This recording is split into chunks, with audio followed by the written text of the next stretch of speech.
मी सांगतोय. माझं नाव राजू शिंदे. मी सांगतोय कारण माझ्या आयुष्याची कथा म्हणजे केवळ माझ्या घरातली आठवण नाही, ती हजारो मराठी माणसांच्या आठवणींची प्रतिध्वनी करणारी एक सजीव कहाणी आहे. शिवडीतील खिमजी विश्राम बिल्डिंग हे माझं घर. पण ते केवळ 4 भिंतींचं घर नव्हतं, ती होती एक संस्कृती. 1968 साली मी त्या एका खोलीत 9x18च्या 4 भिंतींत माझं लहानपण, माझं आयुष्य आणि माझं मुंबईत स्वप्न उभं केलं.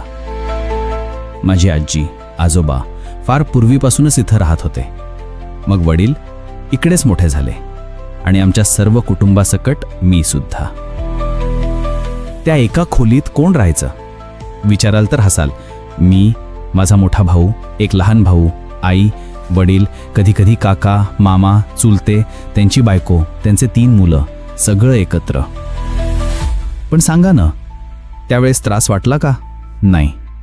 आम्ही त्या सगळ्यात रमलो होतो, मारामाऱ्या करत तरीही एकमेकांसाठी जीव टाकणाऱ्या नात्यांमध्ये. आमच्या बिल्डिंगमध्ये शाळा होती. होय, 1ली ते 4थी. आणि त्या शाळेत मी शिकलो. आमच्या चाळीतले अनेक दोस्त, भाऊ, भावंड हे सारेच एकमेकांसोबत त्या स्थानिक शाळेतील धडे गिरवत मोठे झाले. समोरच रस्ता होता आणि रस्ता म्हणजे आमच्या खेळांचा मैदान. क्रिकेट, लगोरी, विटीदांडू, भोरा, कधीमधी पतंग उडवणं आणि अर्थातच एकमेकांमध्ये बाही चढवून मारामाऱ्या. आमच्या समोरच गोडाऊन लाईन होती. तिथे सतत काही ना काही सामान यायचं. त्या व्यापाऱ्यांनी किती वेळा आमचा पाठलाग केला ते विचारू नका. लहान होतो ना, खोडसाळ. पण तेच बालपण आज आठवलं की डोळ्यात पाणी येतं आणि हास्यसुद्धा.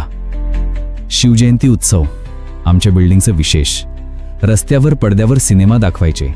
सगळं समाज एकत्र यायचा, मोठे लहान सगळे.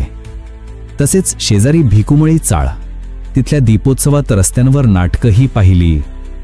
रांगोळ्या, टेप रेकॉर्डरवरती गाणी आणि प्रेमाने वाढलेली फराळाची ताटं. याच आमच्या बिल्डिंगला चौक होता. तिथे गरबा खेळायचो, दहीहंडी फोडायचो.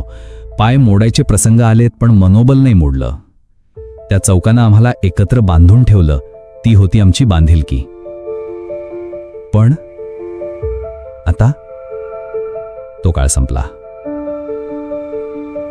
आज ती बिल्डिंग 100 वर्षांची झाली आहे. झिजलेली, मोडकळीस आलेली, पण आठवणींनी भरलेली. आम्ही गेली 10-12 वर्ष बसून आहोत त्या पुनर्बांधणीच्या स्वप्नातच. निम्म आयुष्य गेलंय. दोस्ती रियालिटी, एक नाव, एक आशा, एक जाहीर आश्वासन. त्यांनी ती जागा घेतलीये. ते म्हणाले, नवीन इमारत उभी करू, तुमचं घर परत देऊ. पण आज जमा शून्य.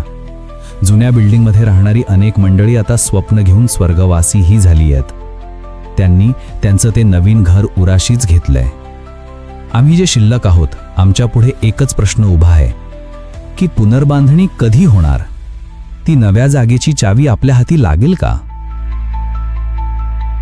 सध्या आम्ही कुठे आहोत? काहीच ठाव ठिकाणा नाही. कायदेशीर प्रक्रिया, सरकारी अपात्रता, विकसकांची उदासीनता आणि नेत्यांची आश्वासनं, ही आमची भोवती फिरणारी स्वप्नांची जेल झाली आहे. मी सांगतोय कारण मी पाहिलंय हसत खेळत एका खोलीत जेवत असलेलं कुटुंब. मी अनुभवतोय नव्या घराच्या वचनांवर जगत घरची भिंती हरवलेली माणसं. आणि आजही माझ्या जुन्या खोलीचा दरवाजा आठवतो, जिथे कोणालाही या ग गरम पोळी झालीये असं आई ओरडायची आणि शेजाऱ्यांना गरम पोळ्यांची वाटी न्यायची. आज तुम्ही विचारा, ते आणि आम्ही ह्यात काय फरक आहे? तर मी म्हणतो, आमचं स्वप्न आजही जुन्याच चाळीतून उगम पावलेलं आहे. या कथेला शेवट नाहीये, कारण पुनर्बांधणी अजूनही झालेली नाहीये. स्वप्नात नकळत मी दररोज माझ्या जुन्या खोलीत परत जातो आणि सकाळी उठून विचार करतो की आज काही बातमी आहे का? म्हणून ही कथा शेवटाच नाही, ती अजून सुरूच आहे. ती माझ्यासारख्या हजारो लोकांची आहे, ज्यांनी मुंबई बांधली पण आपलं स्थान अजूनही शोधतायत. राजू शिंदे, खिमजी विश्राम बिल्डिंगचा रहिवासी, स्वप्न आणणारा, आठवणी सांभाळणारा. तुमच्यासाठी ही विचार. तुम्ही जिथे लहानाचे मोठे झालात त्या जागेची स्मृती आज आहे का तुमच्याकडे? आणि जर ती हरवली असेल तर ती कुठे शोधाल?